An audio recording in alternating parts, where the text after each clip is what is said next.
A seccional da Ordem dos Advogados do Brasil, Seção São Paulo, sua comissão do acadêmico e da acadêmica de Direito, tem a honra de recebê-los para o sexto módulo do curso de liderança, com o tema Aprendendo a Arte de Preservar a Sustentabilidade das Relações.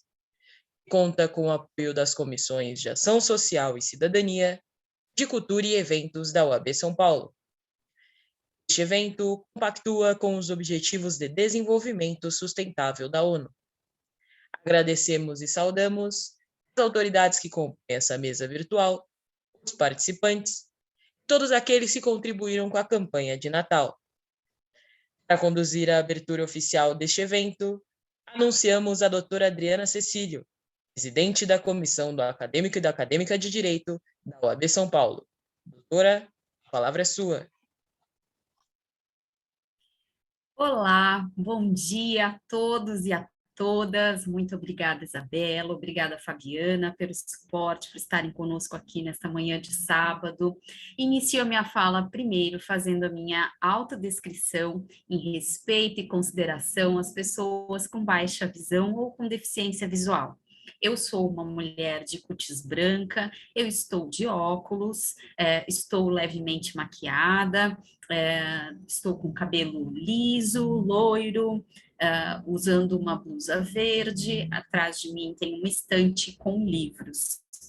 Bem, sejam todos e todas muito bem-vindos ao nosso último módulo do curso de liderança do nosso projeto Incubadora de Talentos. É uma alegria recebê-los aqui neste sábado de manhã tão bonito para falar sobre uma temática tão diferenciada, uma temática pouco tratada, uma temática que nós, na verdade, pensamos, considerando, né, esse projeto, considerando o desafio que é ser um líder. Então, ao longo dessa trajetória, ao longo dessa caminhada, por quais percalços, quais os obstáculos que um líder acaba passando?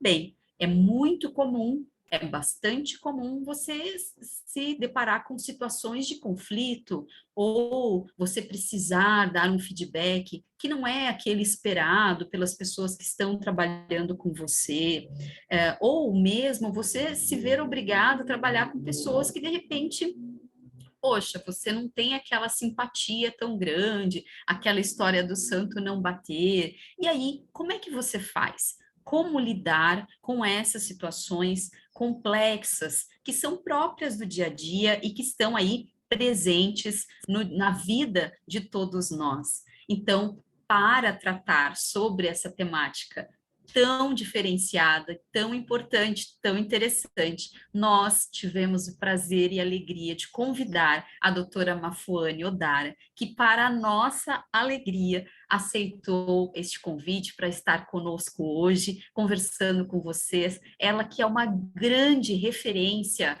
no mundo corporativo, uma pessoa que tem esta habilidade, que se destaca justamente por isso, por esta capacidade de conseguir conquistar as pessoas. E eu não preciso falar muito sobre isso, porque ao ouvi-la, com certeza vocês vão verificar isso de pronto. Então, quero agradecer muito a Mafuane por estar conosco hoje, nessa manhã, dispondo do seu tempo, ela que tem uma agenda super concorrida, teve aí que fazer uma adaptação para poder estar conosco, então eu quero agradecer muitíssimo, dizer que é uma alegria enorme recebê-la aqui na OAB de São Paulo, aqui na Comissão do Acadêmico e da Acadêmica de Direito, e em especial dentro deste projeto que nos é tão caro, um projeto que é a menina dos olhos da Comissão do Acadêmico e da Acadêmica de Direito. A nossa comissão, ela tem uma missão especial dentro da OAB de São Paulo, que é justamente apresentar a OAB aos acadêmicos e acadêmicas de direito.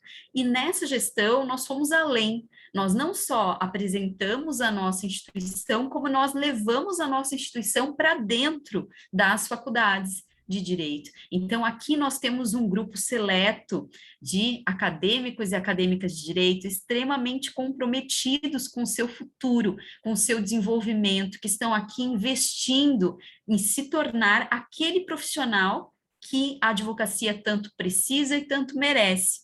E esses e essas pessoas que estão aqui conosco, eles e elas serão o futuro da nossa OAB de São Paulo. Quero cumprimentá-los também por estarem aqui conosco, por nos apoiarem, por fazerem parte desse projeto que é tão importante, né? Como eu sempre digo, a comissão existe por vocês e para vocês.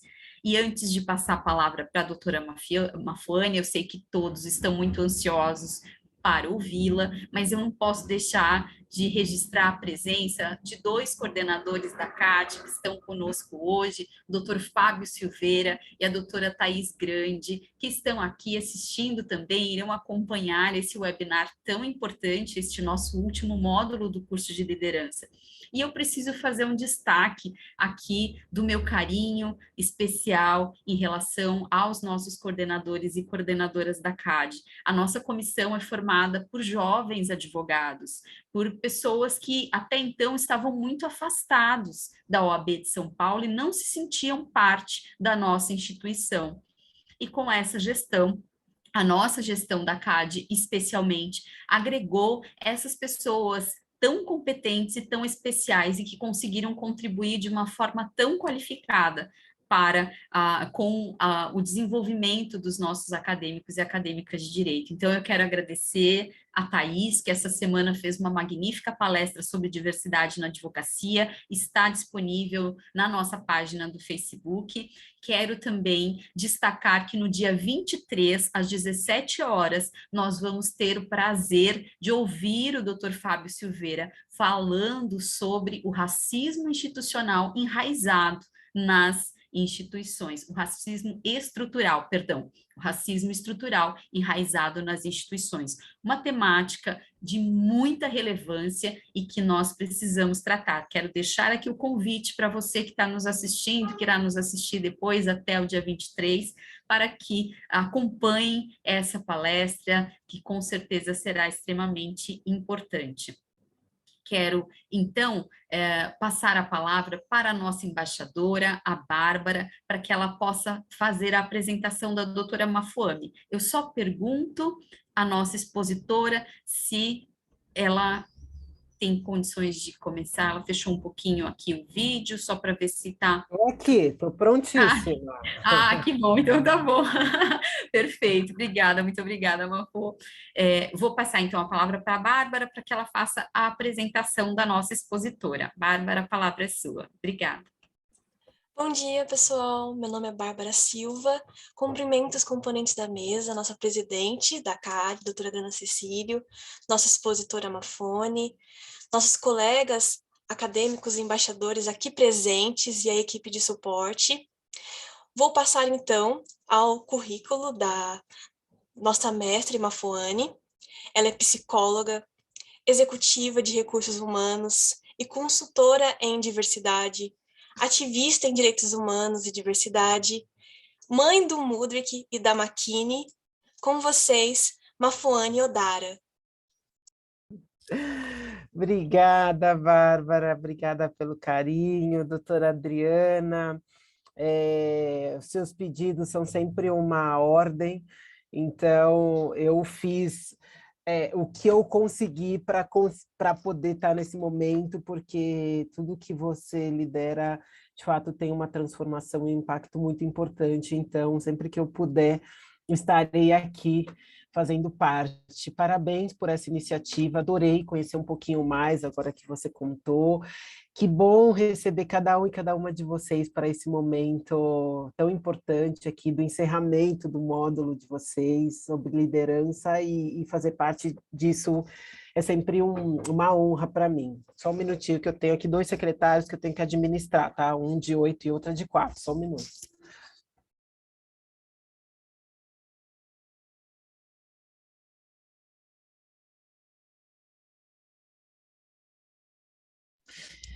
Gente, imagine uma pessoa, eu sou uma pessoa que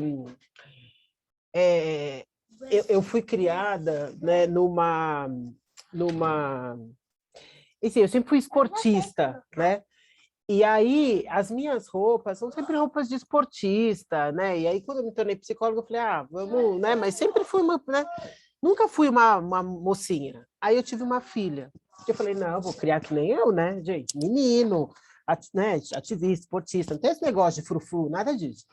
Pense numa pessoa, uma criança de 4 anos com a sua personalidade. Não, porque eu tenho que ser uma princesa. E para eu ser uma princesa, eu tenho que usar vestido. Eu nunca ensinei isso para minha filha. Nunca. Enfim, né? Para você ver como é o mundo, né, gente? Bom, então, antes de eu começar, como a gente vai ter um tempo aqui é, relativamente curto para a gente conversar, eu queria, antes de eu me apresentar, né, a Bárbara fez aí uma excelente apresentação minha, mas eu tenho outro jeito de me apresentar, que é contando um pouquinho da minha história. Eu queria conhecer um pouquinho de vocês, tá? Então, eu vou compartilhar aqui com vocês a minha tela, só um minutinho. E eu vou pedir para vocês pegarem o celular de vocês, tá? Vocês vão colocar...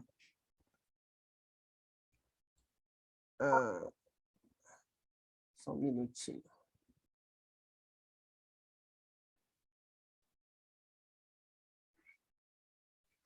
Vou ver se está tudo certo aqui.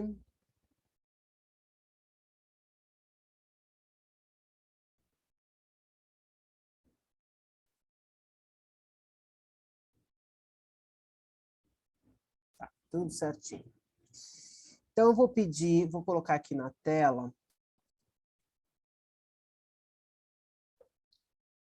Aqui. Só para eu conhecer um pouquinho de vocês. Peguem o celular de vocês, coloquem www.menti.com e coloquem esse código.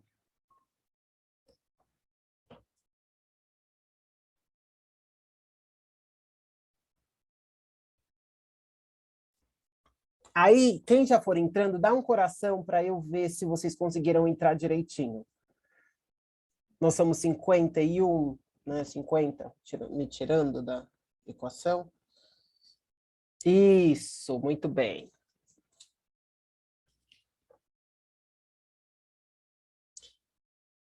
Isso aqui é anônimo, então vocês podem ser bem verdadeiros. Ninguém vai saber que é vocês que estão respondendo.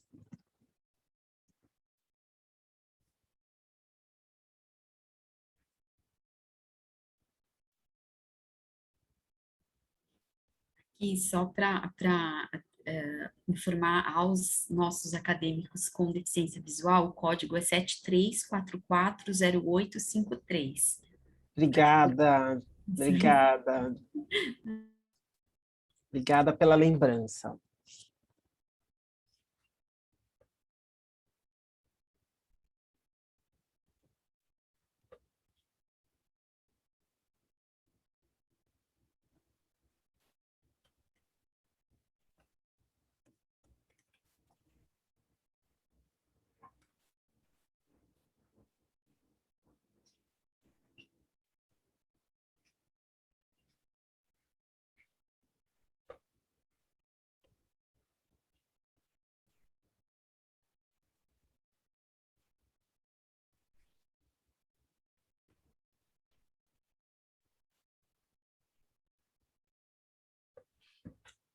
Muito bem. Eu vou começar e aí vocês já podem, quem já for entrando, pode ir colocando. Só para eu sentir um pouco de como é que vocês estão hoje. Coloquem uma palavra o sentimento de vocês e coloquem, mas não coloquem só sobre o curso. Como é que vocês estão se sentindo hoje em relação à vida de vocês, em relação aos sonhos, em relação às ambições, em relação ao país, o sentimento de vocês nesse momento de vida que vocês estão?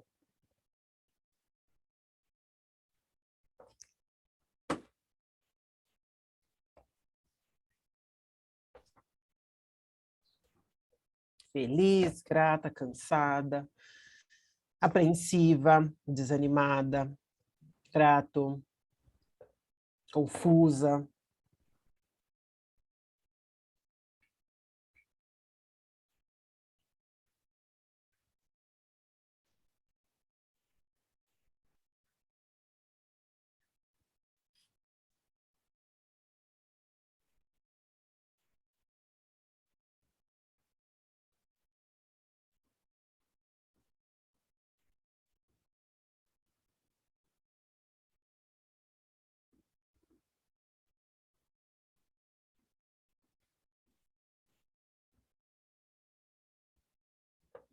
preocupado, determinada, indignada. Uhum. Cansado e cansado tá aqui, né? Estamos. De fato, é um momento muito triste, realizada, sobrecarregado, depressiva. Muito bem. Super importante. Obrigada pela sinceridade, obrigada pela transparência, super importante. Esses resultados que vocês trouxeram, de fato, eles refletem muito o momento que a gente está. Nós estamos vivendo um momento que, se eu tivesse que descrever o século XXI em uma palavra, seria complexidade. As relações estão mais complexas, a situação está mais complexa. Muitas das coisas que a gente achava natural e possível de ser aceitado, hoje elas não são mais, o que não significa que elas não aconteçam. Mas a gente está vivendo 3 tipos de armadilhas, que são muito importantes da gente saber. A primeira é a armadilha do controle. A gente tenta controlar coisas que não são controláveis. Então, a nossa tristeza é, muitas vezes, esse sentimento de impotência que a gente tem frente à situação que a gente está vendo no país, frente à situação que a gente está vendo em relação às mortes. Esse processo, ele tem gerado muito mais dificuldade para as pessoas. Por quê? Uma coisa que eu descobri recentemente, eu não sabia por que isso acontecia, mas eu não sei se vocês têm essa dimensão, mas quando a gente pensa na distribuição da energia que é gasta dentro do nosso corpo, quase 1/3, 28% de toda a energia gasta pelo nosso corpo é gasta por um único órgão. Que órgão é esse? Cérebro. Cérebro. Exatamente. Muito bem, Adriana. Eu não tinha ideia disso. Eu achei que o coração trabalhasse, que tinha aí entre o coração e o cérebro uma distribuição, mas assim, o cérebro é desproporcional em relação à energia gasta pelos outros órgãos que a gente tem. E 28%. O que significa que toda essa sensação, tudo que a gente vive, essa energia que a gente tem, a nossa energia, ela é movimentada pelo cérebro. Então, como a gente usa o nosso cérebro, faz muita diferença. Então, o nosso momento atual faz com que a gente tenha essa sensação de falta de controle, a gente não controla mais a hora que a gente dorme, a hora que a gente acorda, a hora que a gente come, a hora que a gente vai parar de trabalhar, a gente perdeu essa noção. E essa perda de noção, ela gera muita ansiedade e muita angústia, porque você não sabe mais nem o que você fez, porque a gente tem muita mais dificuldade de construir memória, e nem qual é a construção de futuro que a gente tem, por todas essas incertezas. Então, isso vai gerando um gasto de energia, e aí vem o quê?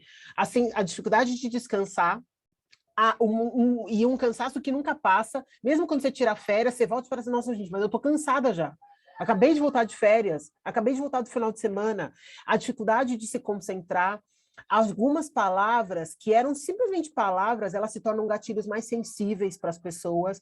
Então, às vezes, e isso pode acontecer aqui, eu vou falar coisas que podem tocar em lugares em vocês que vocês não estavam preparados. Por quê? Porque os nossos sentimentos, eles estão muito mais aguçados e eles estão mais difíceis de serem nomeados. Então, tem toda uma dificuldade que a gente está passando. Então, tudo isso que vocês falaram são sentimentos reais e são muito importantes que a gente possa nomeá-los e dar vazão para isso.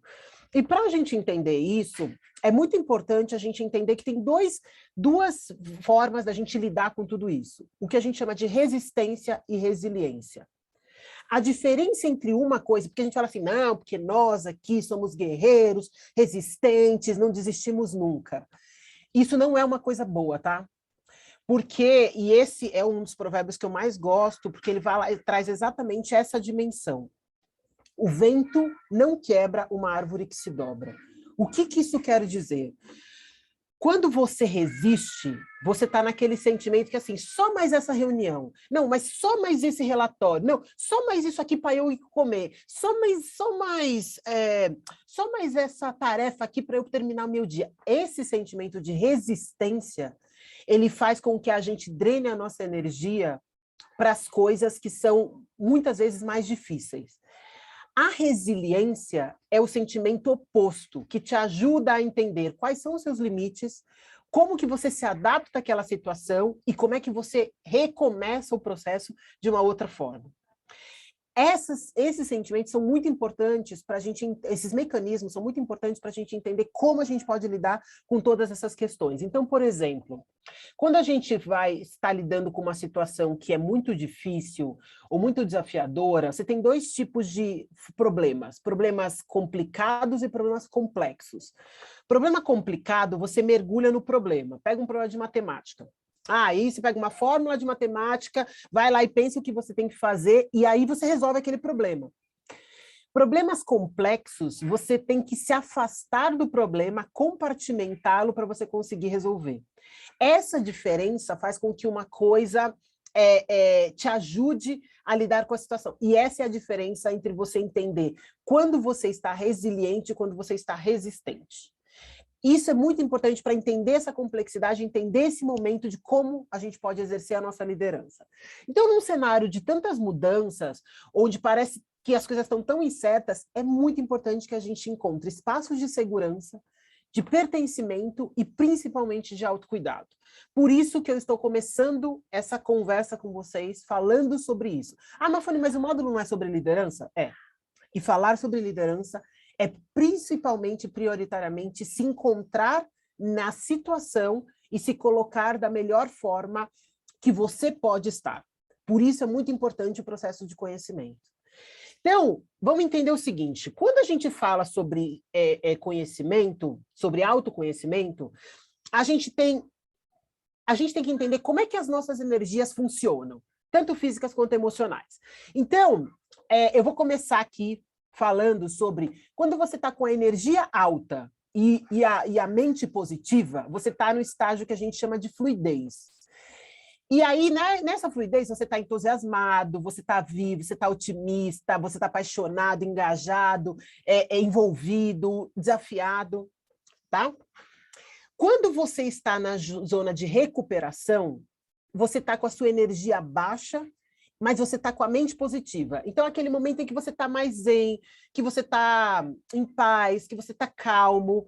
A sua energia está baixa, mas isso não é ruim. Mas você está positivo, tá? É o momento onde você está grato, onde você está renovado. Então, é uma zona de recuperação. Que é uma zona que, assim, ela não te possibilita muitas vezes, e às vezes a gente fala assim, nossa, mas assim, eu queria fazer mais coisa, porque assim, minha mente está ativa, mas o meu corpo não está acompanhando. Então, assim, você está na zona que a gente chama de recuperação. Quando você está na zona de sobrevivência, você está impaciente, o que é a zona de sobrevivência? A sua energia está alta, está acelerado, mas a sua mente está negativa. Então, você está impaciente, você está irritado, está frustrado, está ansioso, ansiosa, triste, preocupada, né? Essa é a zona que a gente chama de sobrevivência. E a zona de burnout é quando tanto a sua energia emocional quanto a sua energia física, elas estão baixas. Então, você está exausto, sem esperança, vazio, depressivo, desencorajado, triste, chateado, perdida, né? E nesse momento a gente está naquilo que é o excesso. Por isso, muitas vezes a gente tem dificuldade, algumas de vocês falaram sobre isso. Então, para a gente entender um pouco de como é que vocês estão, como é que vocês se colocam nessa percepção de zona, nesse momento? Alguém com o microfone aberto. E tem até uns passarinhos, eu acho.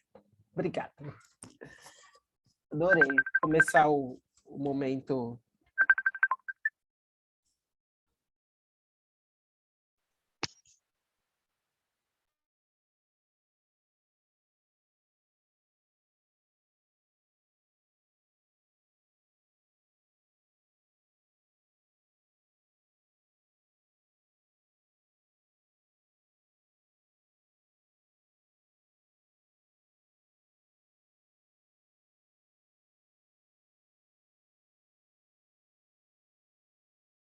Muito bem. Tem gente fluindo, tem gente na zona de recuperação. Olha, tem uma pessoa em burnout. Tem a maioria aí, né? Está na zona de sobrevivência.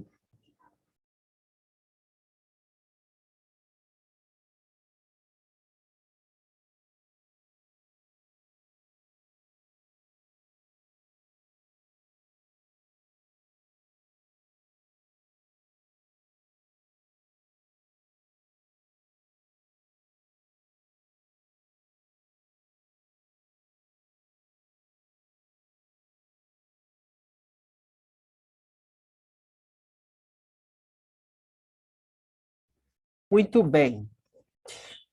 Vamos ver, olha só. Hoje a gente tem metade da turma que respondeu na zona de sobrevivência e burnout e metade na zona de fluidez e recuperação. O que é um resultado aqui para, né, para esse grupo que respondeu, né, 19 pessoas, tem mais gente aqui no grupo, é um resultado interessante, tá?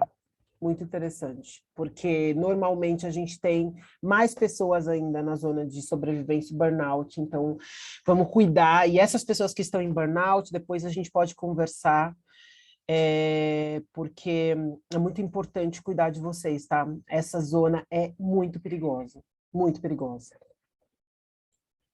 Então, se vocês quiserem conversar, estou aqui à disposição. Muito bem. Considerando agora esse momento de pandemia, quem de vocês experimentou a zona de sobrevivência e a zona de burnout?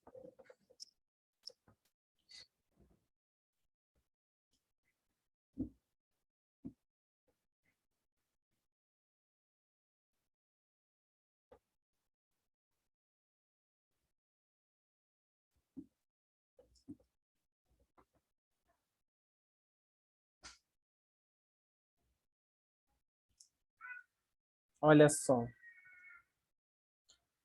Praticamente todo mundo que respondeu passou por esse momento de burnout e sobrevivência. Isso mostra para a gente que é o seguinte, uma crise prolongada, ela faz com que a gente tenha que lidar com todas essas emoções numa dimensão muito maior do que a gente foi preparado para fazer. Porque estamos numa crise prolongada, então todos os sentimentos, tudo que a gente vai falando, né, sobre, nossa, não tem nada de novo dentro de uma pandemia, mas ela aguça e ela amplifica tudo isso que a gente está vivendo exatamente por isso, porque a gente tem uma sobrecarga dessas emoções, desses sentimentos, dessa angústia, desse processo dessa sensação de falta de controle. E aí, quando a gente tem dimensão disso, é muito importante que a gente consiga compreender quem somos nós nessa e como é que a gente pode sair desse processo.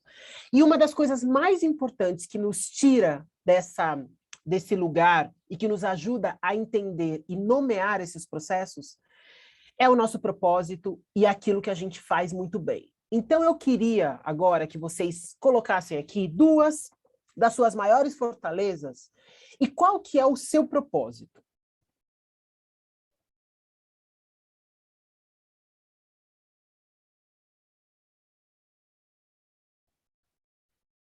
Pode dizer, não sei, tá? Tá tudo certo.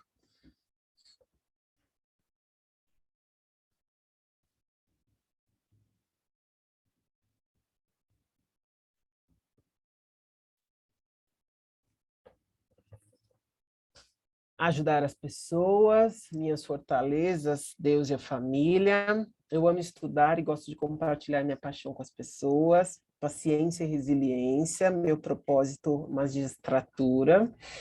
Minhas fortalezas, eu, Deus e família. Ajudar as pessoas por meio do meu trabalho, resiliência, família, felicidade com as minhas escolhas, estudo e família, conseguir me estabilizar, ter um lar.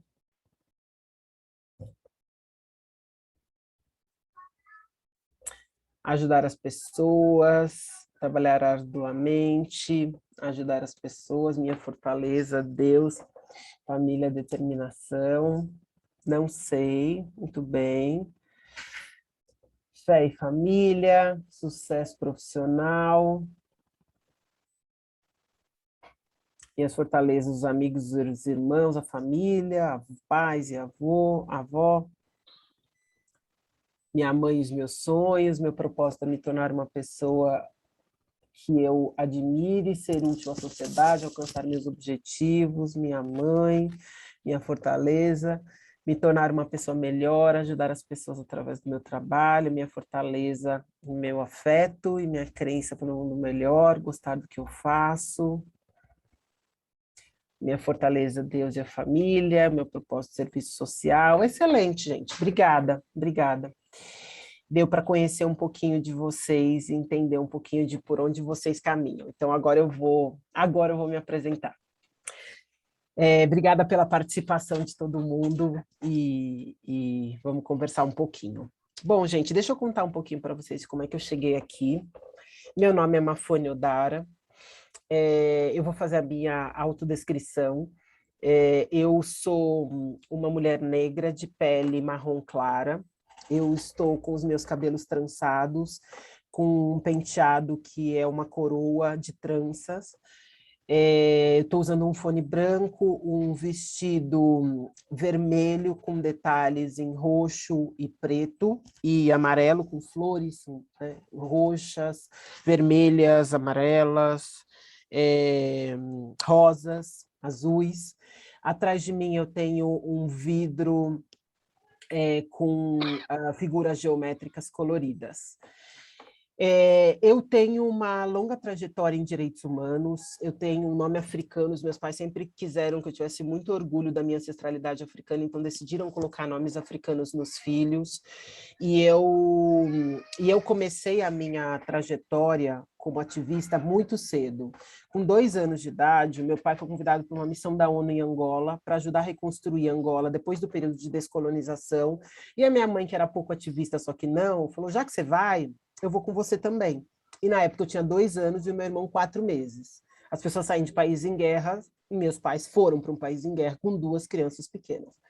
Eu conto isso para vocês entenderem qual é a minha escola. A minha escola os meus pais nos ensinaram que cada um de nós tem uma responsabilidade indelegável de mudar o mundo. E eu aprendi conscientemente muito cedo isso. Quando eu voltei para o Brasil, eu comecei o meu ativismo muito cedo na escola. Com 10 anos, eu me tornei uma ativista consciente, criando grêmios dentro da escola, pensando no processo de transformação, e desde então eu não parei. Eu tenho uma missão muito clara. O meu propósito é construir um mundo que é melhor para todas as pessoas. E isso necessariamente passa por reduzir as desigualdades, especialmente de gênero e raça. E é isso que eu faço desde que eu tenho 10 anos de idade. Hoje, eu tenho 4 grandes atuações na minha jornada. Eu trabalho pelo fim da violência contra mulheres e meninas, desde que eu tenho 15 anos de idade. Então eu comecei a trabalhar dentro de organizações de mulheres negras, entendendo como as mulheres negras sofriam processos de discriminação dentro dos espaços de hospital, e eu decidi olhar para essa dimensão e entender o que a gente precisava fazer para tornar o mundo que fosse seguro para as mulheres, e especialmente aí para as mulheres negras, que sempre estão nos piores índices de todos os indicadores sociais. A segunda dimensão do meu trabalho tem a ver com a maternidade, com a minha carreira, porque entre ser mãe e ser executiva, eu escolhi as 2 coisas. E eu sei que eu faço parte de 6% de mulheres que têm a possibilidade de escolher as 2 coisas importantes para o seu processo de crescimento, desenvolvimento, para o seu sucesso. Então, meu papel é garantir espaços onde as mães, especialmente, possam ser aquilo que elas quiserem. Então, criar esses espaços emocionalmente seguros para isso acontecer. Isso passa por transformar a nossa visão sobre a maternidade, transformar a nossa visão sobre as habilidades, sobre o desenvolvimento das pessoas, enfim. A terceira vertente do meu trabalho está vinculado a como a gente constrói um mundo mais igualitário, mais equânime, porque a gente precisa construir um mundo em que a gente tenha igualdade de oportunidades e equidade na gestão de poder. Então, eu tenho trabalhado muito, tanto no mundo corporativo quanto no mundo público, para aumentar o número de mulheres nos espaços de poder. Então, seja na formação de candidatas para ocuparem os cargos, tanto no Congresso, quanto dentro das câmaras de vereadores, quanto também no Executivo. E dentro do mundo corporativo, como é que a gente cria esses espaços para o crescimento das mulheres na trajetória dentro do mundo corporativo. E por último, especialmente aí olhando para as mulheres negras, que também são as que estão menos nesse lugar, e são é o maior grupo populacional que a gente tem no Brasil, 28% da nossa população é formada por mulheres negras, depois vem o grupo de homens negros, o grupo de mulheres brancas e depois o de homens brancos. Então, quando a gente vê a distribuição populacional, a gente vê uma inversão quando a gente vai para os lugares e os espaços de poder. E, por último, eu sou psicóloga e eu venho construindo e buscando criar espaços que sejam emocionalmente seguros para as pessoas. O que isso significa na prática? Quando você está dentro de uma instituição, seja ela pública, privada ou social, é muito importante que as pessoas possam ser vistas, ouvidas e valorizadas. Tudo que a gente faz é sobre pessoas e para pessoas. Tudo que a gente faz. Então, toda a construção que a gente deveria ter dentro das instituições deveria ser centralizado nas pessoas. E muitas vezes a gente constrói as coisas centradas nas coisas em si, e não nas pessoas. Então, não importa se você promove conexões, né, como uma empresa, ou se você constrói um chip de computador, ou se você faz um carro, se você vende uma bolacha, tudo é sobre pessoas e para pessoas. E essa relação, ela precisa ser melhor construída quando você compreende que diversidade, equidade e inclusão, eles não são temas importantes, eles são formas de olhar para o mundo. Quando você constrói um espaço que é emocionalmente seguro, você garante que as pessoas se sintam incluídas, o que significa que elas vão ver outras pessoas como elas, porque você só consegue se sentir seguro se você tem outros iguais a você, vivendo aquela mesma em todas as dimensões. Você só está seguro se você tem um espaço realmente aberto para você aprender. E o espaço do aprendizado, ele é muito importante nesse momento que a gente está vivendo, porque a gente tem que reaprender a aprender. A gente precisa ter espaço para arriscar. Então, hoje, tudo que a gente aprendeu é que se a gente erra, isso é um crime, né? Assim, isso é um crime, não estou falando com advogados, não, tem que tomar cuidado com as palavras. Isso é errado, né? Então, assim, é um problema você errar. E, na verdade, o erro é a única possibilidade de você levar para a inovação. O erro da descoberta é a forma mais inteligente e mais importante para você inovar.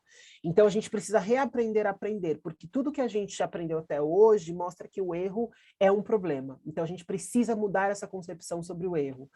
E, por último, a gente precisa ter espaços para falar. Se sentir seguro para falar, para se posicionar, para questionar os lugares, né? Então, acho que essa é uma discussão super importante. Só um minutinho, gente, só um minutinho.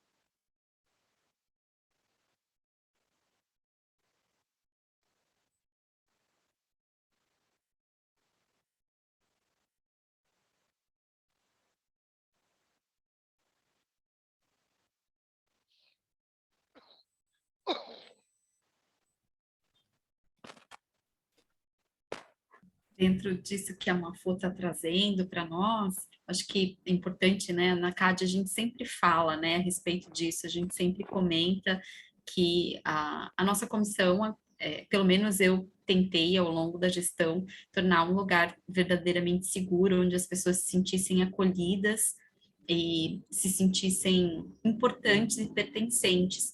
É sempre um processo difícil, porque a gente tem uma barreira aí, que é a questão do tempo. Então, às vezes, né, eu como líder, eu me sinto muito culpada por não conseguir dar a atenção necessária as pessoas, né? Por mim, eu queria muito conseguir bater um papo no privado, com todo mundo que me manda mensagem, mas às vezes quando eu vejo alguém me mandou uma mensagem, tipo, há uma semana e tá lá perdida no meio das outras mensagens, das centenas de grupos que eu tenho e que eu, às vezes, não consigo acompanhar. E aí eu fico muito chateada, porque eu penso, poxa, né, que nem eu estou em dívida com o Etienne, que me mandou um texto, e eu preciso ler esse texto, e ele está ali na minha lista de pendências, porque eu preciso prestigiar a honra que ele me deu em confiar em mim para ler alguma coisa que ele produziu. E eu me sinto muito culpada por não conseguir dar conta de todas as coisas que eu gostaria de fazer, do jeito que eu gostaria de fazer, né? E é difícil, é muito desafiador. E essa conversa, né, só essa introdução desse debate que a Mafô trouxe, né, que a Mafô está propondo para todos nós, já me trouxe aí uma série de insights, porque quando a gente pensa em uma liderança realmente humanizada, essa liderança, como ela está colocando, uma liderança que se pauta por construir realmente um espaço seguro para as pessoas, um espaço em que as pessoas se sintam pertencentes, é um desafio você conseguir conquistar essa confiança das pessoas e sempre se policiar para ter atitudes que façam com que esse ambiente se mantenha dessa forma, né? Eu sinto, às vezes, não, imagina, tá na minha lista de prioridades, mas, né, a situação dessa pessoa, eu estou aí em dívida, estou fugindo, já estou usando um óculos e bigode para fugir da editora, que eu ainda não entreguei meu livro revisado, que era para ter entregue no final de setembro. Estamos em novembro e eu ainda não entreguei. Então, assim, oremos com fé, né, que tudo dará certo no final. Eu hei de terminar de ler o artigo. Mafô, já estou aproveitando aqui para fazer o meu meia-culpa aqui com os meus, com os membros da comissão. Muito bom. Mas obrigada, bom. viu? Só essa introdução Imagina. aí já me serviu para muita coisa. Gratidão. Que bom, que bom. E nesse processo, então, e por último, uma das coisas importantes é que a gente possa, de fato, ter esse espaço para criticar, que é um espaço hoje, e aí eu quero falar sobre isso, que é a gente desaprendeu a discordar.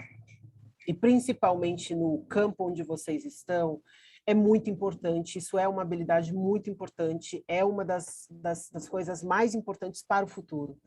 É como é que a gente vai conseguir aprender com toda esse processo que a gente está vivendo de transformação. E, para isso, a gente precisa entender que todo mundo tem algo a contribuir, e que a gente precisa encontrar o que é o mínimo denominador comum. Ah, Mafone, mas isso é impossível. Desculpa, não tem condição de fazer isso.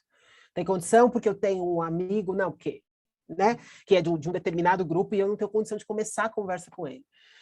E aí, eu queria trazer a atenção de vocês, uma das pesquisas que eu tive a oportunidade de liderar, de coordenar, que a Adriana também já esteve junto comigo para a gente poder falar sobre essa pesquisa, que é como conversar com quem pensa muito diferente de você.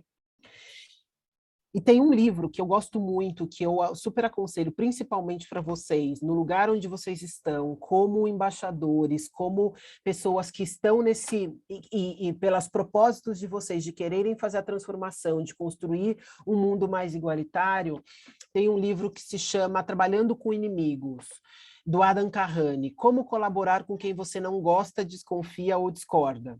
Eu tenho certeza que vocês não têm esse problema não, mas vai que um dia vocês tenham, né? Só vou deixar aqui uma sugestãozinha aí para vocês terem, porque no meu caso é meu livro de cabeceira. Eu me propus e me proponho a ser uma construtora de pontes. Tirando todas as minhas credenciais, eu costumo me definir como uma construtora de pontes e uma colecionadora de boas perguntas, por duas razões. Quando a gente fez essa pesquisa, eu estava no Instituto Avon, eu coordenava as causas do Instituto Avon, e a gente, junto com o Papo de Homem, construiu uma pesquisa, foi em 2018, a gente construiu essa pesquisa para entender um pouco de como é que as pessoas estavam. E a gente chegou em conclusões muito bacanas, eu super também aconselho vocês a lerem, é uma pesquisa que, enfim, super atual, infelizmente continuará sendo atual, que mostra um pouco sobre o que a gente consegue fazer quando a gente se propõe a ser um construtor de pontes. Nós entrevistamos 9.000 pessoas e dentro dessas entrevistas nós percebemos o que acontece com quando as pessoas se colocam para conversar com quem é diferente. E a gente perguntou para as pessoas o que dificultava essa conversa com o diferente. 5 coisas dificultam. O radicalismo do outro, a falta de bons argumentos do outro, a minha falta de paciência com o outro, vocês estão vendo que esse negócio não vai dar num bom lugar, né?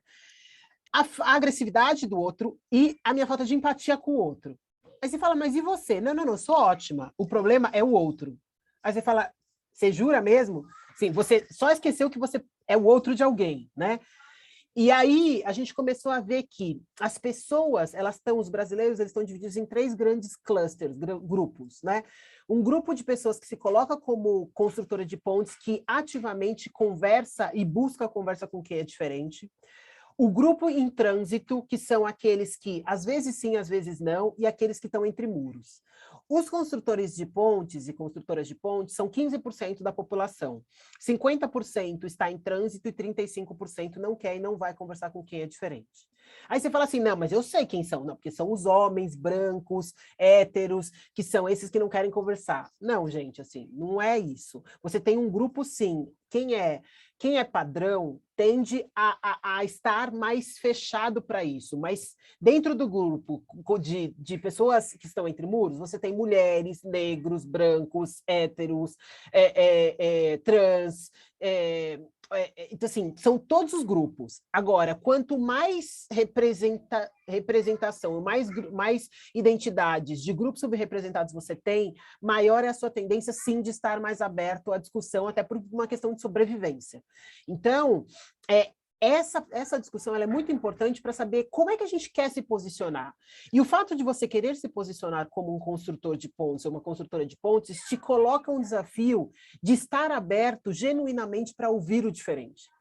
E isso traz uma riqueza incrível. Eu aprendo todos os dias com pessoas que são radicalmente... Por quê? Porque pessoas que são construtoras de pontes, elas têm a curiosidade muito ativa. E aí, para encerrar, para a gente poder ter um pouquinho de conversa, eu queria só mostrar uma coisa aqui para vocês. Deixa eu ver se eu acho aqui. Que como é que a gente tem que se comportar para a gente olhar... Deixa eu ver aqui onde está essa...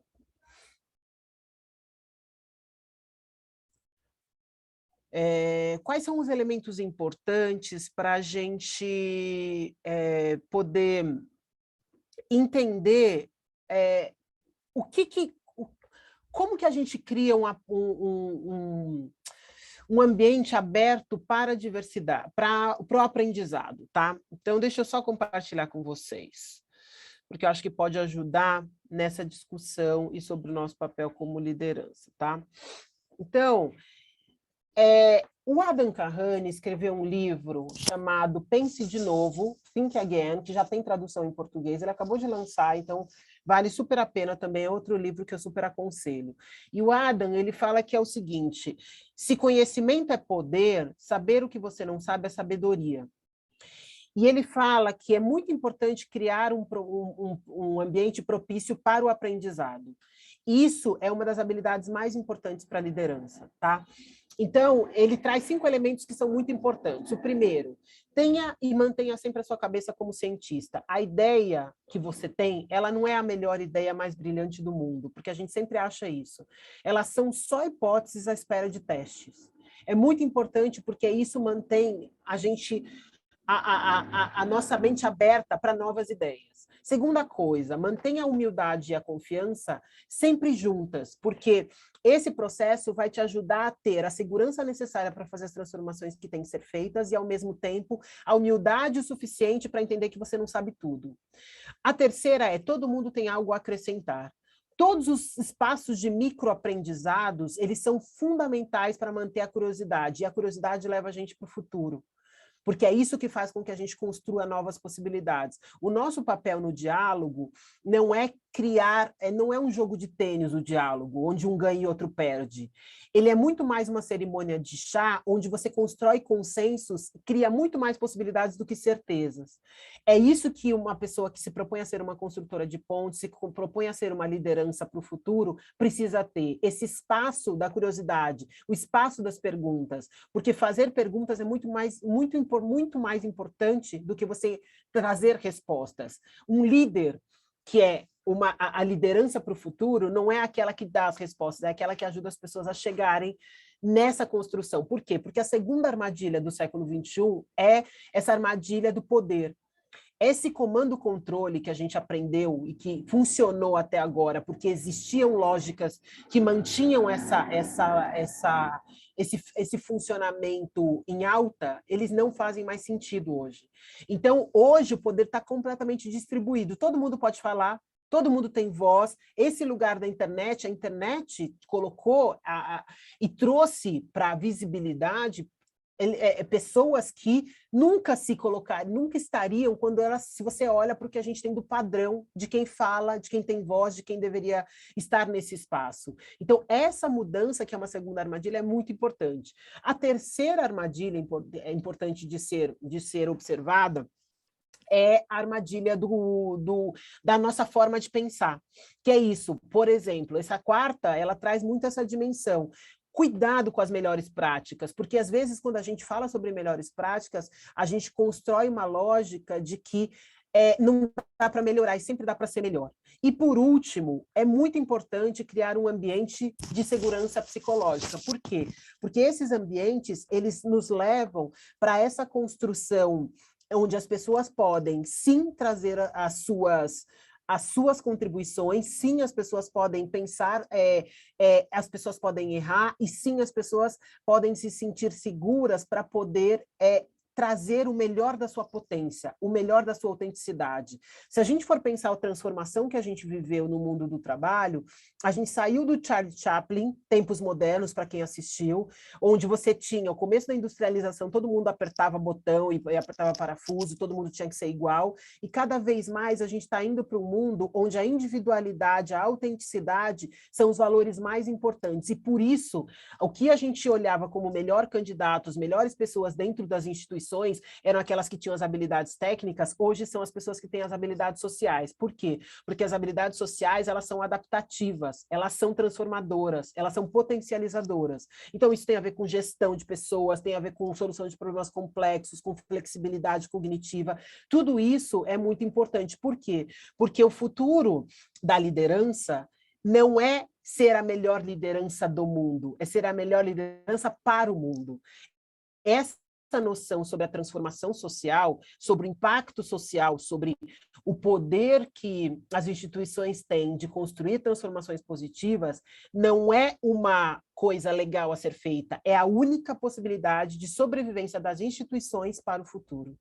Então, entender a liderança, e aí tem outro livro que eu aconselho, esse não tem em português, infelizmente, é esse aqui, Rehumanizando a Liderança. O Sudhanshu Pausule é um professor da Universidade de Cambridge, um indiano, e ele fala sobre essas armadilhas, ele fala sobre a complexidade do século XXI, foi com ele que eu aprendi tudo isso que eu estou trazendo com vocês, ele estuda a liderança há 40 anos, e ele fala que a liderança precisa ter alguns elementos, eu vou até pegar aqui as minhas notas, do que ele trouxe, porque recentemente a gente teve a chance de ter uma conversa com ele, e ele trouxe alguns elementos que eu achei muito importantes para encerrar esse nosso momento aqui, que são elementos centrais para essa liderança e exercício da liderança no futuro. Então, ele falou sobre cinco elementos importantes. Generosidade, e a generosidade com a gente mesmo, né? Então, a gente costuma ser muito, muito cruel e dizer coisas para a gente mesmo que a gente jamais diria para outra pessoa. Então, essa generosidade é muito importante. A empatia, como essa nossa capacidade de reconhecer qual é o nosso lugar e como que do nosso lugar a gente promove uma transformação positiva para a vida de outras pessoas, a curiosidade, que a gente já falou bastante, a mente aberta. Então, essa ideia de que a gente não precisa ter todas as respostas, a gente precisa construir essas respostas junto com outras pessoas. E, por último, a humildade, porque é isso que vai nos levar a nos colocar num lugar de vulnerabilidade, de reconhecer que a gente não sabe tudo e de que essa não saber tudo nos leva muito mais longe, porque faz com que a gente consiga fazer 1 mais 1 dá 3. Então, era isso que eu queria trazer para vocês. E agora eu deixo aqui um pouquinho aberto para a gente poder conversar rapidamente. E vocês me desculpem que eu estou tendo que lidar com, ao mesmo tempo que eu estou aqui, eu estou tendo que lidar com uma outra situação bastante grave aqui, mas estou aqui presente com vocês. Então, de vez em quando eu preciso olhar meu celular para poder lidar com isso que está acontecendo, tá bom? Obrigada por essa conversa incrível. Eu vou reassistir esse vídeo e, assim, ele é absolutamente necessário. Quem dera se as tantas lideranças que nós temos pudessem ouvir e participar dessa conversa tão importante.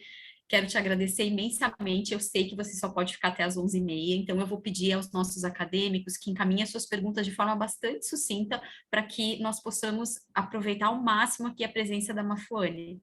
Quem gostaria de perguntar, por favor, pode levantar a mão, e aí eu passo a palavra.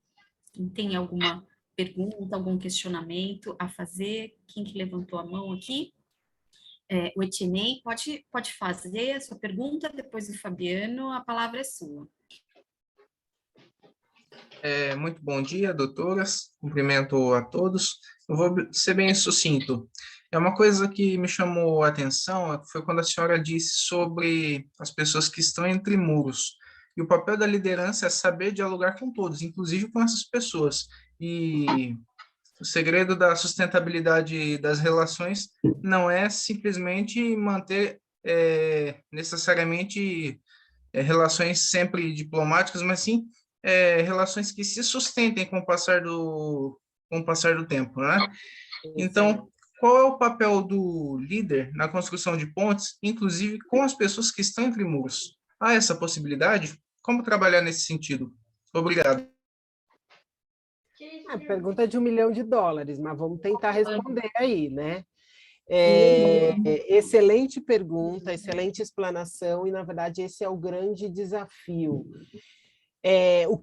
Mas tem sim, tá? Tem sim. E, inclusive, na nossa pesquisa, no final, a gente traz algumas sugestões para ajudar nessa construção das relações sustentáveis. Adorei o que você falou, Etienne, porque, no final das contas, é isso mesmo. Assim, eu tenho um relacionamento há 22 anos com o meu marido.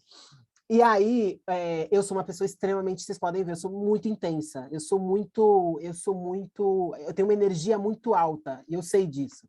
E o meu marido é muito mais tranquilo, e no começo do relacionamento ele fala assim, não, porque a gente tem que celebrar o nosso aniversário, depois a gente tem que celebrar todos os nossos aniversários, depois todos os nossos, ele falou, Mafone, calma, porque é no longo tempo. Não, porque assim, eu estou apaixonada. Obviamente, 22 anos depois, quem é que estava certo? Obviamente que não era eu, né? Porque não tem como você sustentar isso depois de 22 anos, não tem condição, assim, as coisas vão se transformando. Então, quando você cria esse lugar de sustentabilidade, e essa ideia é muito legal que você trouxe para a gente reconstruir o lugar da sustentabilidade, porque eu não estou falando sobre sustentabilidade ambiental, estou falando sobre a sustentação, essa transformação, esse equilíbrio. Sustentabilidade nada mais é do que equilíbrio entre a gente e o ambiente, as nossas relações econômicas, as nossas relações sociais, as nossas relações interpessoais. Então, super legal você trazer isso, porque, de fato, eu tenho dito que a próxima revolução que a gente vai viver é a revolução das relações, exatamente nessa dimensão. O que ajuda nessa construção? Primeiro de tudo, fazer mais perguntas do que respostas, do que dizer. Então, assim, você pode dizer a sua opinião com uma pergunta, mas você não acha que se a gente trouxesse esse elemento, a gente teria um resultado diferente? Você está dizendo qual que é a sua opinião, mas você está perguntando. Quando você faz isso, você abre possibilidade. Não, porque eu acho que a gente tem que fazer isso, porque o melhor é isso, isso, isso. Isso é muito diferente quando você se propõe. Outra coisa, quando você está conversando com pessoas que estão entre muros, você tem que tomar cuidado com a linguagem. Por quê? Porque você tem algumas palavras que são gatilhos. Ah, não importa, eu quero dizer porque é super importante. Um dos aprendizados mais importantes que eu tive na minha vinda para o mundo corporativo, porque eu fiquei mais de 20 anos trabalhando na área social e há 10 anos eu vim para o mundo corporativo. Hoje eu sou líder de recursos humanos para a América Latina na Meta, né, antigo Facebook, né, então as pessoas ainda, né, não se adaptaram, inclusive a gente. Mas e nessa construção, uma das aprendizados mais importantes que eu tive na minha carreira foi: dá para falar tudo. Absolutamente tudo. Não tem tema que você não pode falar. Só não dá para falar como e quando você quer. Então, quando você está falando com pessoas entre muros, tem algumas palavras que são gatilhos. Por exemplo, quando você fala sobre gênero, falar sobre feminismo com pessoas que estão entre muros é gatilho para a pessoa falar que você está dizendo que é mimimi. Então, não começa falando sobre isso. E na pesquisa a gente mostra que quando você pergunta quem aqui é feminista, entre cada 4, 25% das pessoas se diz feminista quando você faz essa pergunta. Quem aqui é a favor de que mulheres e homens tenham igualdade de oportunidades na vida, na sociedade? 80% das pessoas são a favor. É a mesma coisa, só que você não usar a palavra feminismo, quando você está conversando com quem está entre muros, te ajuda a abrir o debate. A grande questão é, o que você quer? Você quer estar certo ou você quer conversar?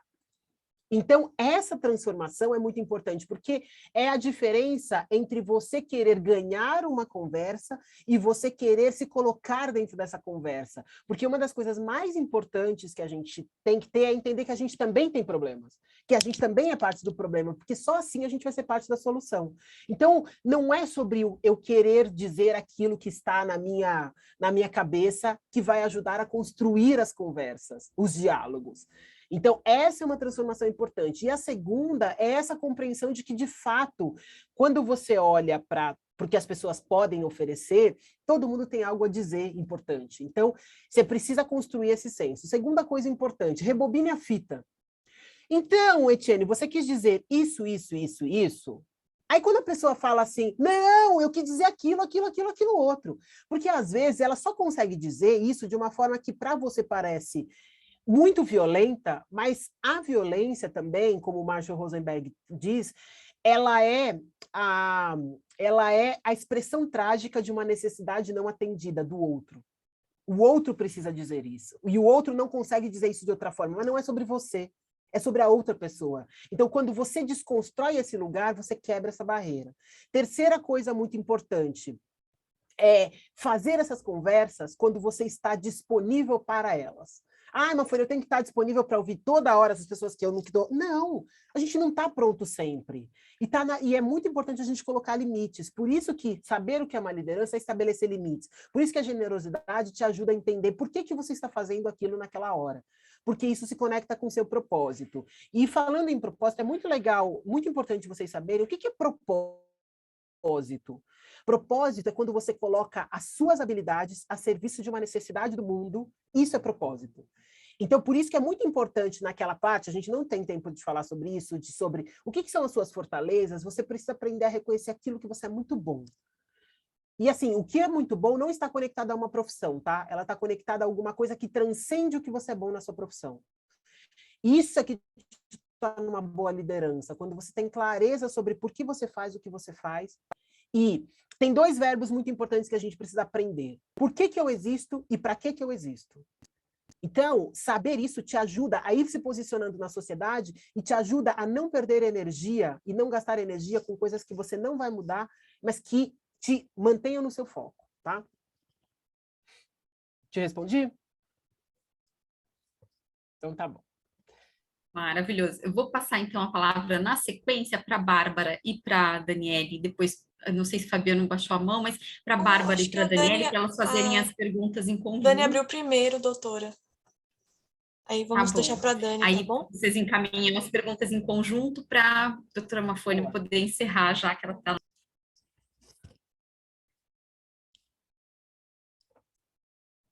Tá no mudo. Aí, agora foi. Bom dia. Bom dia, gente. Bom dia a todos. Bom dia, doutora Mafone.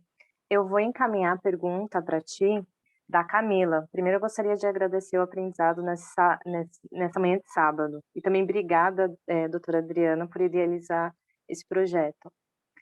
Bom, doutora, a pergunta da Camila, ela foi no seguinte teor. Ela diz assim: quando a sua inteligência técnica, as experiências reais, são questionadas e menosprezadas pelo fato de ser mulher, qual é a melhor resposta para dar a essa pessoa?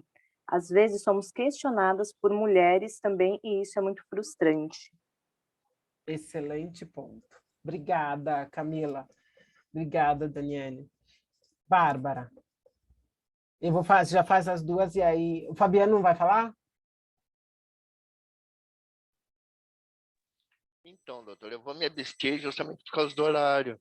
Né? Não, Até fala lá, fala eu rápido. sou muito prolixo nas minhas perguntas. A doutora me conhece, né? Então, eu vou me abster por causa do horário mesmo. Muito pelo contrário. Sabendo que você é prolixo, vamos lá, faça o exercício de encontrar as melhores palavras para fazer a pergunta que você quer fazer. Vamos lá. É isso. Esse é o tipo de coisa que numa liderança é muito importante. Bom, importante reconhecer. Agora, vamos te ajudar a encontrar esse lugar. Vai lá, Fabiano, fala. Então, vamos lá.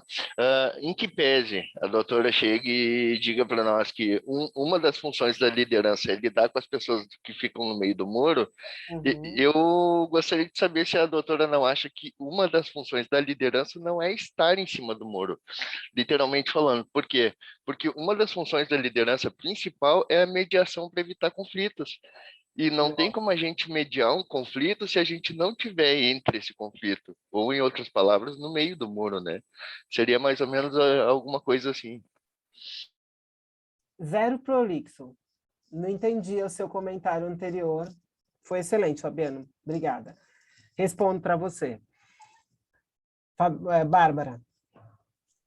A minha questão é mais referente ao mundo laborativo. Eu queria saber como construir relações saudáveis dentro do ambiente do trabalho, diante de uma situação de assédio moral, sexual, ou até mesmo pessoas que são atingidas, afetadas pela depressão. Nossa.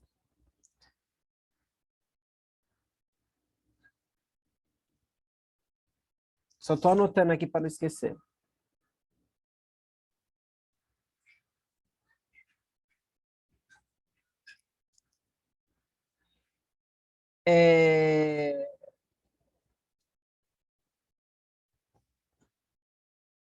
O Camila, qual que é?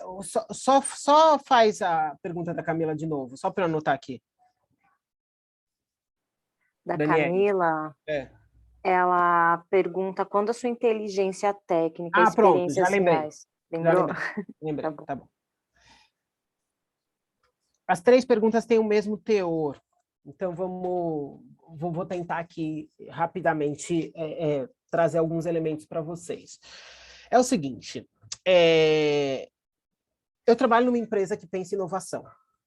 Assim, basicamente, o meu trabalho todos os dias é pensar como é que a gente vai para o futuro, como é que a gente constrói relações melhores. E aí, uma das bases mais importantes é entender que assim, o futuro não se constrói sozinho, ele se constrói com essa transformação da nossa situação, da nossa forma de observar e se relacionar. Então, hoje, eu vou começar pela pergunta do Fabiano, que é o seguinte: não existe em cima do muro. O que existe é qual é o papel que você vai ocupar. Porque todos nós temos uma história. Então, essa lógica de neutralidade, ela é uma lógica que prejudica o processo. Porque a gente acha que a gente é neutro quando a gente não é. Então, o exercício mais importante é entender como é que o seu cérebro funciona e como é que você não cai nas armadilhas para que você não tome um lado quando você está num processo de mediação. Essa é a diferença, porque não tem estar em cima do muro. E tem o que você está querendo construir. Então, por exemplo, vou te dar um exemplo. Quando eu comecei a minha atuação, eu sou uma professora de direitos humanos. E eu trabalho com grupos de renovação política. Então, na minha sala, eu tenho da extrema esquerda e da extrema direita na mesma sala. E eu tenho a fácil missão de falar sobre direitos humanos. Você pode imaginar como foi. O que aconteceu no começo da minha trajetória? Eu tentava convencer, eu falei, não, já vou entrar. Eu sou boa de retórica, eu sou uma boa oradora. Vocês podem, né? Eu falo bem, eu sei disso. Eu falo, não, então, sim, sou boa. Então eu vou conseguir convencer as pessoas.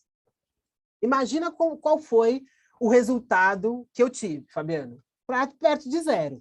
Quando eu entrei na sala para convencer as pessoas, meu resultado foi zero. O que eu aprendi nesse meu exercício?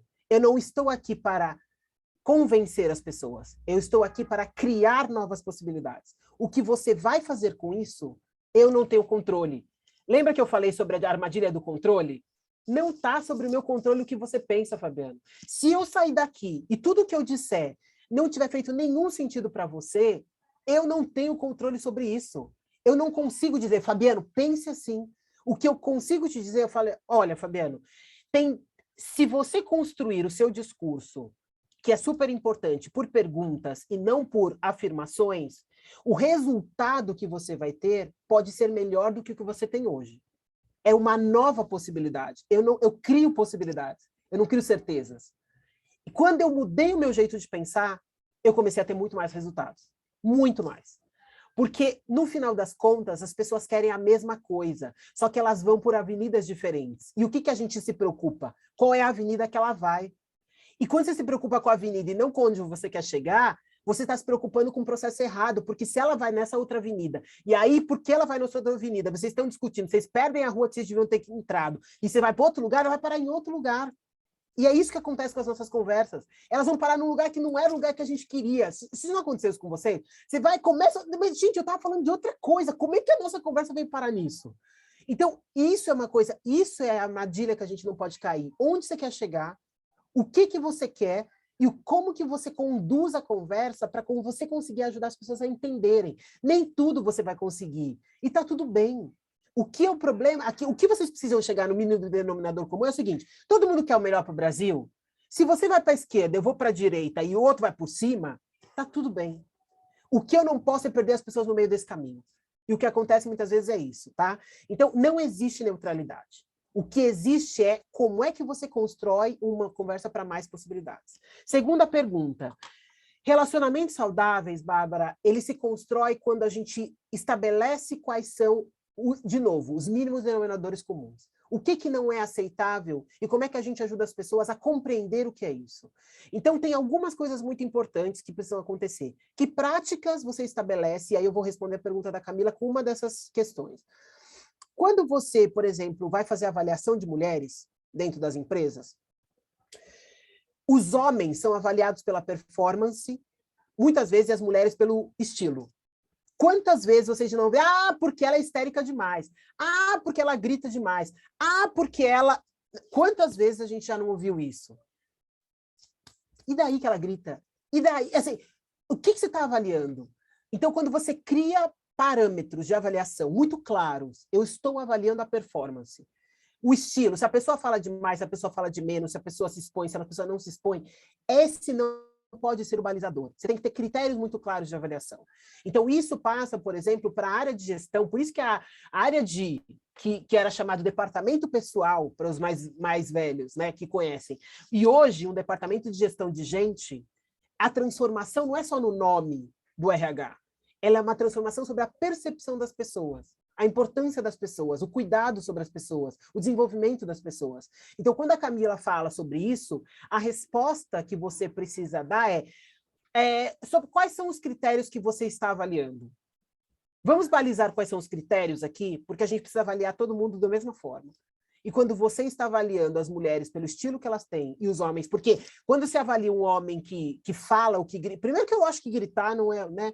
Mas assim, quando você avalia um cara que grita, não, porque ele é determinado, ele é imponente, a mulher é histérica. Então, você já começa a perceber que determinados... Então, essa não pode ser um balizador, porque se você avalia o mesmo comportamento de formas diferentes para grupos diferentes, esse não pode ser o critério, porque o critério tem que ser o mesmo para os dois. Qual é o critério? O que a gente está entregando? O que você está avaliando? Então, a pergunta que eu faria para a Camila, se esse questionamento vem, faz esse questionamento e fala, olha, quais são os critérios de avaliação importantes para você? Então, vamos avaliar esses critérios, porque se ela fala assim, porque você grita demais, o fato de... Quais são os resultados que você quer atingir? Impacto é a somatória do resultado mais o como você faz. O como importa tanto quanto o resultado. E essa é a máxima para a gente entender o que é impacto.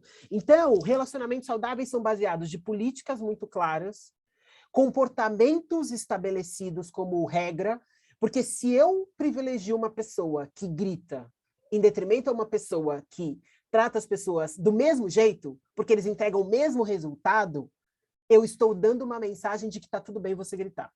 Então, como você vai criando, por isso que as perguntas são importantes. O que a gente está avaliando? Como as pessoas estão sendo avaliadas? O que a gente quer como resultado? Quais são os impactos que a gente quer transformar? Qual é o resultado final na sociedade? As perguntas, elas são muito importantes para a gente começar a questionar o jeito que a gente está fazendo. Não sei se eu consegui responder tudo, mas assim, é a máxima do processo. Então, tem muita coisa para a gente conversar sobre isso, mas a liderança basicamente precisa pensar sobre esses temas, tá? Então, vamos... enfim, eu fico aqui à disposição, eu realmente preciso ir, porque eu estou com uma situação muito, muito urgente mesmo. E eu fico super feliz, obrigada pela oportunidade, obrigada, parabéns pelo trabalho de vocês. Lembrem sempre de que todos nós temos uma responsabilidade indelegável de mudar o mundo. E nessa situação, nesse lugar, como advogadas, advogados, nós temos uma missão muito importante que é desadvogar essa profissão. Eu acho que a gente deveria aprender isso desde que a gente aprendeu a ler. A gente tem que construir uma relação muito mais humanizada do direito, porque isso gera muitos problemas. O direito hoje, ele é um fator de exclusão, de muitas formas, né? Então, eu, por exemplo, discutindo a questão das creches, eu sou uma admiradora da educação pública, e os meus filhos estudam em escolas públicas por uma opção política. E eu sei que o fato de eu saber o que é um mandato de segurança me coloca numa condição, numa fila, muito superior a qualquer outra mulher, que precisa muito mais do que eu de uma creche pública. Então, se a gente não ajuda as pessoas nessa desconstrução, quando a Luciana Zafalon, ela discute economia e direito, e ela viu que existem 200 mil processos sobre o direito constitucional à saúde. Onde estão esses 200 mil processos no Brasil? Nos estados mais ricos, nas cidades mais ricas, nos bairros mais ricos. Quem tem acesso são as pessoas que buscam o direito constitucional à saúde, a medicamentos caros, a tratamentos raros, medicamentos caros. Então, todo esse processo, isso é falar sobre liderança, é falar sobre qual é o processo e qual é o legado que você quer deixar para o mundo. Não é quem você quer ser no mundo. Essa é uma mudança muito importante. Não é sobre você, mas, ao mesmo tempo, precisa de você. O que eu quero dizer? Não dá para você se tirar dessa equação. Se a gente quer construir um mundo diferente, você é parte do problema, porque só assim você vai ser parte da solução. Então, obrigada pela participação, adorei estar aqui com vocês, eu vou precisar ir, mas seguimos, gente, a jornada é longa, a gente vai se encontrar de novo, porque queremos a mesma coisa, estamos indo para o mesmo caminho, para o mesmo horizonte, e nas nossas caminhadas vão se cruzar. Mafô, eu não vou me alongar, porque eu sei que você tem o seu horário. Eu quero agradecer de todo o coração por tu ter disponibilizado o teu tempo para estar conosco hoje, mesmo atravessando aí esse problema delicado. Quero te agradecer, dizer que aqui o chat está repleto de elogios aqui no grupo do WhatsApp, as pessoas falando, já virei fã dela e tal. Sigam a Mafô nas redes sociais, leiam a respeito dela, assistam palestras sobre ela. Eu, ao te apresentar aos acadêmicos, eu falei, gente, é sempre muito precioso. Todos os encontros que eu tive contigo, eu sempre saí maior e melhor. Então, eu quero te agradecer muito por ser esse vetor, né, de tanta humanização, assim, faz sempre tanta diferença te ouvir. é uma coisa tão grandiosa. Eu quero te agradecer, assim, de todo o coração, e que eu sei que tu sabe o quanto é sincero isso da minha parte, o quanto eu te admiro, e para mim foi, assim, essencial, porque esse projeto que a gente construiu, pensando nessas novas lideranças, eu pensei, a gente tem que fechar com chave de ouro, e as pessoas precisam conhecer a Mafô, as pessoas, para ser um bom líder, você tem que ter essa escuta, ter essa generosidade e colocar isso na prática, que é o que tu faz. Então, muito obrigada de todo o coração. Agradeço a todos que estiveram conosco, os muitos acadêmicos que irão assistir posteriormente também esse evento, através das nossas redes sociais, através do YouTube, do Cultura e Eventos. Agradecer a todos e a todas e desejar um excelente final de semana. Mafô, muito obrigada, obrigada mesmo por ter estado conosco, viu? É sempre uma honra e uma alegria te ouvir. Muito obrigada. Pessoal, um excelente sábado e muito obrigada. Tchau, tchau.